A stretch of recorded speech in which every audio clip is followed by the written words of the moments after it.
हर चीज़ की कदर करनी चाहिए, चाहे वो अनाज हो, चाहे कुछ और चीज़ हो। जैसे मेरे से खाना बनाते बनाते जब मैं चावल बना रही थी तो मुझसे ये चावल अनजाने में गिर गए थे, तो मैं इनको उठा रही हूँ और मैं इनको अपने बर्तन में रख रही हूँ जहाँ रखे जाते हैं चावल। क्योंकि एक दाने को अगर हम ज़मीन में बीजेंगे तो 1 किलो 2 किलो अनाज निकलता है। तो हमें कैसे कमाना होता है, ये जो कमाते हैं उनको पता चलता है, और अपने परिवार को छोड़कर बाहर रहकर कमाते हैं और फिर जाके कहीं अपने परिवार का गुजारा करते हैं।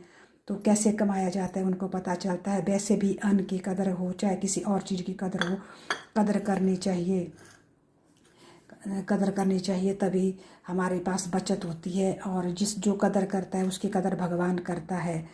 तो अब मैं यहाँ मेरे बेटे से काम करते करते जो है मटर के दाने गिर गए हैं, तो मैं इनको भी उठा रही हूँ और इसमें डाल रही हूँ, क्योंकि पता लगता है कि कैसे कमाया जाता है। मैं इन चावलों को अपने बर्तन में डालूँगी जहाँ मैं रखती हूँ चावल, क्योंकि हमें कदर करनी चाहिए। और बिहार आदि जगहों में लोग जो है भूखे रहते हैं, और शादी में जब फंक्शन कहीं होता है अमीर घरों में या किसी भी घरों में, तो उनकी जुट्ठन को खाते हैं। और एक एक रुपया कमाना बहुत मुश्किल होता है।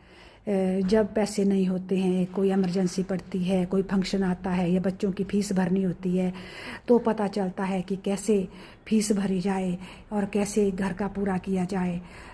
अतः हमें हर एक वस्तु की कदर करनी चाहिए। अगर हम कदर करेंगे तो ही तो हम बचा पाएंगे और अपना घर परिवार सुखी चला पाएंगे। वैसे भी जो किसी की कदर करता है, चाहे वो अनाज हो, चाहे पैसा हो, चाहे कुछ हो, उनकी कदर भगवान करता है।